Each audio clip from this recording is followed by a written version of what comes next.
안녕하세요. 크립토노마드입니다. 또다시 새로운 한 주가 시작됐습니다. 계절은 봄으로 확연하게 전환되는 모습인데 과연 크립토 마켓은 어떤 변화를 또 어느 정도 맞이할 수 있을지 기대 반 걱정 반 그런 시기가 지나가고 있는 것 같습니다. 지난주 안도랠리를 통해서 한 주를 마감했던 뉴욕 증시가 이번 주에는 어떤 흐름을 보이고 이게 비트코인의 흐름에는 어떤 영향을 미칠 것인가, 이와 관련해서는 이번 주에 변동성을 일으킬 만한 이벤트들이 몇 가지 대기하고 있습니다.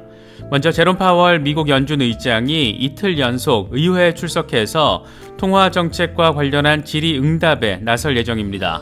이 직후에는 미국의 2월 고용보고서가 발표되는데 안 그래도 강력한 노동시장 상황을 보인 상황이기 때문에 이런 추세가 어떤 흐름을 보이게 될지 관심도가 높아질 수밖에 없는 상황입니다. 비트코인은 여전히 실버게이트 후폭풍에서 자유롭지 못한 흐름을 확인해주고 있습니다. 그나마 다행인 것은 22,000달러 위에서 자리하며 소폭이나마 위쪽을 향하는 흐름을 보여주고 있다는 건데 1차적으로는 23,100달러 부근에 자리하고 있는 20일 지수이동 평균을 넘어서는 게 중요한 상황입니다. 지금 상황에서 추가적인 후퇴를 하게 되면 2만 달러 리테스트 상황도 각오를 해야 하는 그런 모습입니다. 리플 소송은 정말이지 막판까지 흥미진진하게 펼쳐지고 있는 모습입니다. 이제 다 끝나고 결과만 기다리면 되는 건가 싶었는데 이번에는 리플 측이 그동안 핵심적인 쟁점으로 거론되어 왔었던 공정한 고지 이슈를 다시 한번 꺼내들었습니다. 그냥 막연하게 XRP가 증권일 수 있다는 걸 사전에 고지하는 공정한 고지가 정말 중요한데 SEC가 이걸 안 했다 이렇게 주장하는 차원이 아니라 최근 대법원 판례를 근거로 제시하면서 대법원에서도 공정한 고지의 중요성을 여전히 강조하고 있다. 따라서 리플 사건에서도 이 부분이 중요할 수밖에 없다. 이런 취지의 주장입니다. 이게 자칫 사건 자체를 아예 기각시켜버릴 수도 있는 그런 쟁점이어서 꽤나 재미난 상황, 흥미로운 상황을 만들어내고 있습니다. 그런가 하면 지난 2018년에 바이낸스가 게리 겐슬러, 우리의 쭈꾸미 대가리를 고문으로 영입하려고 시도했었다라는 월스트리트 저널의 보도가 나오기도 했습니다. 바이낸스가 미국 시장을 꽤 적극적으로 공략하려고 했다라는 점을 느낄 수 있는 부분인데 역사에 만약은 없다라고 하지만 만약에 겐슬러가 바이낸스 고문으로 일했다면 SEC 위원장을 맡지 않았다라면 지금 그의 모습은 어땠을까? 크립토 산업은 어땠을까? 그런 생각이 들기도 합니다. 최근 월스트리트 저널 보도 내용을 보면 FTX의 고객 자금 89억 달러가 행방불명인 상황으로 전해지고 있습니다. 파산한 FTX에 사라진 돈의 규모가 공개된 것은 이번이 처음인데 89억 달러 가운데 상당 부분은 알라메다 리서치에 빌려준 93억 달러와 관련이 있는 것으로 추정되고 있습니다. 까면 깔수록 황당하고 어이없는 상황들이 지금 더해지고 있는 건데 FTX 사태가 관심도를 급증시킨 산업 내 영역을 꼽자라면 단연 셀프 커스터디를 빼놓을 수는 없을 것 같습니다. 저 역시 FTX 사태를 계기로 일부 장기 홀딩 물량은 디센트 월렛에 옮겨놓은 상황인데 셀프 커스터디에 관심이 있으신 분들은 오른쪽 상단의 카드를 클릭하시면 저희 채널과 파트너십을 맺고 있는 디센트 월렛을 특별 할인 가격에 구매하실 수 있습니다. 특정 거래소나 코인과 관련한 문의는 디센트 고객센터를 통해서 자세한 내용 확인하실 수 있습니다.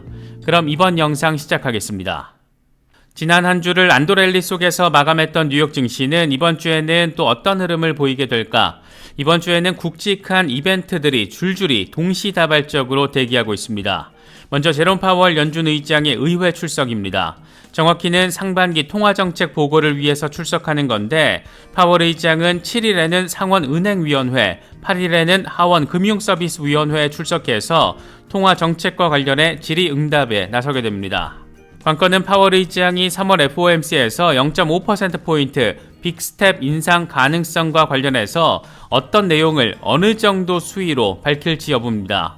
안 그래도 일부 연준 인사들 사이에서 고강도 긴축 필요성에 대한 멘트들이 나온 상황이어서 연준 의장은 이와 관련해서 어떤 멘트를 어떤 뉘앙스를 담아서 드러낼지가 관전 포인트라고 할 수 있습니다.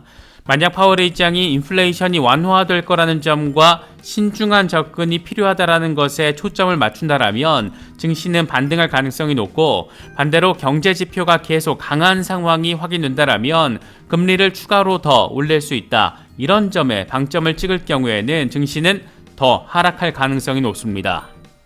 또 하나 관전 포인트는 10일에 발표되는 2월 고용 동향 보고서입니다.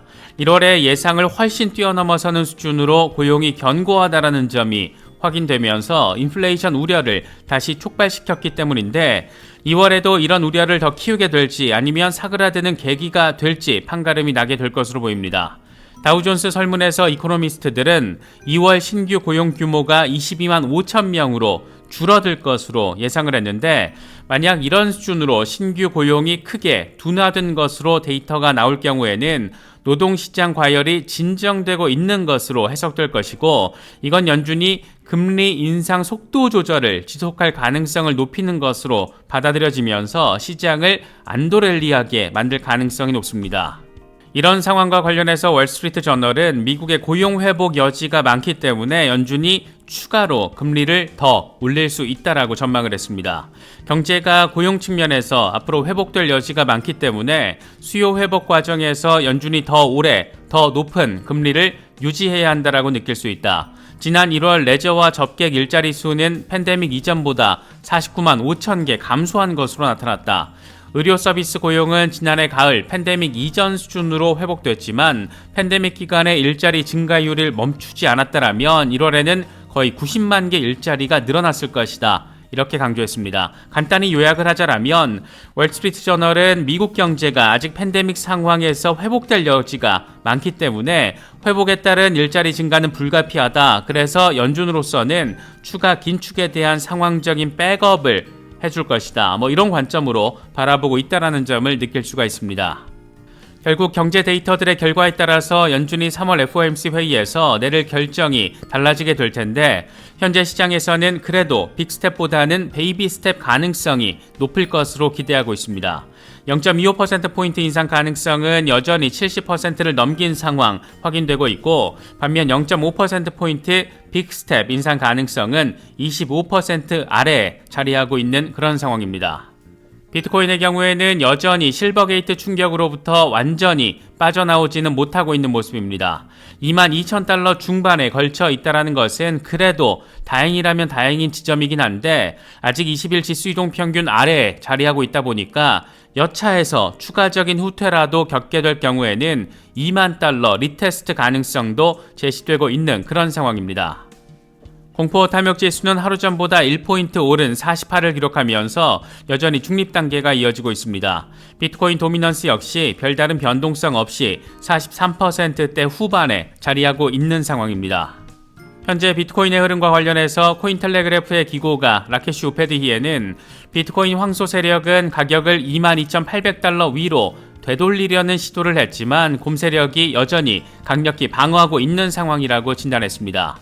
23,159달러에 자리한 20일 지수이동 평균이 하락하기 시작했고 RSI가 44 미만으로 곰 세력이 자리를 굳히려고 시도하고 있다.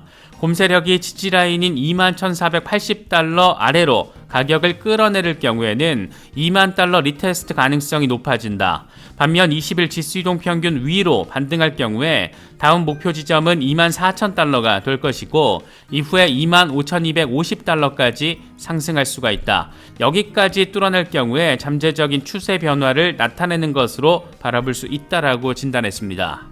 익명의 분석가 맥스의 경우에는 비트코인이 가진 3단계 흐름을 정리했습니다.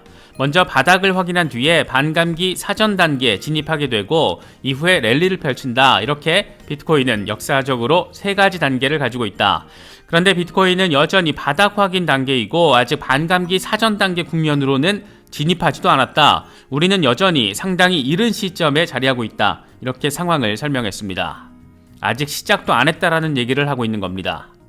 마이클 반데포페는 투자가 결국에는 심리와의 싸움이라는 점을 강조했습니다. 사람들은 비트코인이 25,000달러로 상승하니까 15,000달러에 샀어야 했다라고 후회를 한다. 비트코인이 4만 달러로 상승하면 사람들은 2만 달러에서 23,000달러일 때 샀어야 했다라고 후회를 한다. 이렇게 설명을 했습니다. 또 다른 트윗을 통해서는 거래하지 말고 인내와 원칙을 쌓아나가면서 핵심적인 모멘트를 기다려라. 대부분의 수익은 매매를 덜 할 때 생긴다. 이런 부분도 함께 강조했습니다.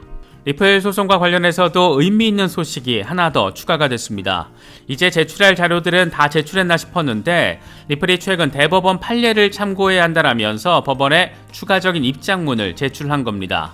리플 소송을 그동안 트래킹을 해오셨던 분들은 잘 알고 계시겠지만 리플 측의 공격 논리 가운데 하나가 공정한 고지 이슈였습니다. SEC가 기소를 하기 전에 미리 리플 측에 XRP가 증권일 가능성이 있다 이렇게 고지를 사전에 했어야 하고 이게 없었다라면 기소 자체가 성립되지 않는다. 이게 리플 측의 주장의 핵심이었습니다. 특히 2018년 엘라드 로이즈먼 당시 SEC 위원은 리플 CEO를 만난 자리에서 XRP는 증권이 아닌 것으로 보인다 이런 멘트를 한 것으로 지금 알려져 있습니다. 이게 단순히 리플 측의 주장이 아니라 당시 로이즈먼의 비서였던 이스타브룩의 메모에 담겨져 있고 이건 이미 법원에 증거로 제출돼 있는 상태입니다. XRP가 증권일 수 있다라는 점을 고지했었어도 괜찮을까 말까 한 상황인데 당시에 XRP가 비증권이라고 고지를 한 거니까 리플 측에서는 쌍심지를 켜고 달려들었던 것이고 SEC 입장에서는 공정한 고지 이슈는 그래서 꽤나 예민하게 다뤄질 수밖에 없는 이슈였습니다. 그런데 이번에 미국 대법원이 공정한 고지 이슈와 관련해서 꽤 재미있는 판결을 내렸고 이걸 리플 측은 법원이 참고해야 한다라면서 법원에 입장문을 추가로 제출을 한 겁니다. 이른바 비트너 사건으로 불리는 내용인데 해외 은행 계좌를 보고하지 않는 미국 납세자에게 정부가 벌금을 부과하는 것이 맞냐 틀리냐 이런 내용이 핵심 쟁점이었나 봅니다. 그런데 이와 관련해서 대법원은 SEC가 집행 조치를 취하기 전에 공정한 고지를 제공하지 못했다 이렇게 판시를 했다라고 합니다. 그러면서 법이 하려는 일에 대해서 일반 세상 사람들이 이해할 수 있는 언어로 세상 사람들에게 공정한 고지를 해야 한다 이렇게 판단을 해버렸습니다. 결국 SEC가 법적인 집행 조치를 취할 때 공정한 고지를 하지 않았다라면 정당한 집행이 아니라고 판단을 한 건데 리플 소송과 관련해서는 공정한 고지가 제대로 이루어지지 않았다라는 점이 이미 세상에 알려졌기 때문에 이스타브룩 메모가 법적 증거력을 갖게 된다라면 이건 리플 측의 주장이 받아들여지는 것으로도 바라보고 기대할 수 있게 됩니다. 물론 현재 리플 사건 재판부는 이와 관련해서 별도의 입장을 밝히진 않은 그런 상황이라서 실제 증거력에 대해서는 명확하게 확인할 수 없는 상황으로 보입니다.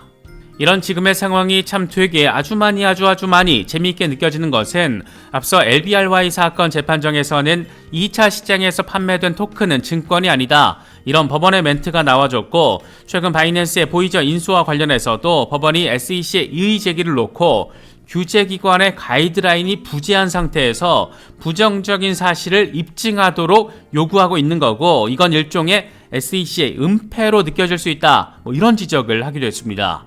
여기에다가 최근 대법원까지 공정한 고지가 있었는지 여부를 아주 많이 중요하게 바라보고 있다라는 점이 다른 사건을 통해서 확인이 된 것이다 보니까 이런 전반적인 사법부의 분위기가 리플 소송에는 어떤 영향을 미칠지 관심도가 높아질 수밖에 없는 그런 상황입니다. 여러 가지 긍정적인 소식들에도 불구하고 XRP 시세는 여전히 억눌려 있는 모습인데 과연 3월을 거치면서 어떤 흐름을 확인시켜 줄지 참으로 궁금한 지점입니다. 이런 최근 법원의 분위기와 관련해서 가장 골치가 아플 사람 단연 게리 겐슬러, 우리의 쭈꾸미 대가리인데 바이낸스가 지난 2018년 겐슬러를 고문으로 영입하려고 시도를 했다라는 보도가 나왔습니다.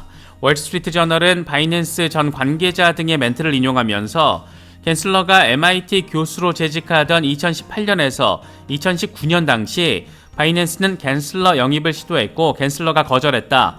바이낸스는 당시 미국 당국의 조사 리스크를 피하기 위한 계획을 설계하고 있었다. 바이낸스와 바이낸스 US는 생각보다 예상보다 더 밀접하게 얽혀 있었고 직원과 재정이 분리돼 있지 않았다라고 설명했습니다.